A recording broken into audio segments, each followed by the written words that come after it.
Today, I am going to tell you how much of water you should add to the dal to cook it in a pressure cooker. Generally, there are two types of dal which we commonly use in the kitchen, that is the moong dal and the pigeon dal or the toor dal.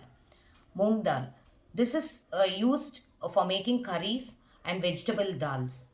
Now, depending on the consistency in which you require the dal to be, for example, either for curry or for the liquid dal purpose, you can add, increase or decrease the quantity of water you require. Generally, it is for a coarse consistency, it is 1 is to 2. This you have to add the dal to the container and then add the 2 glasses of water. If you want a coarse consistency, then give 2 whistles. And if it is you wanted to cook it little more softer, then you can keep it for 3 whistles. Next, the tuar dal or the pigeon dal. This is normally used to make sambars, rasam, and also vegetable dals as usual.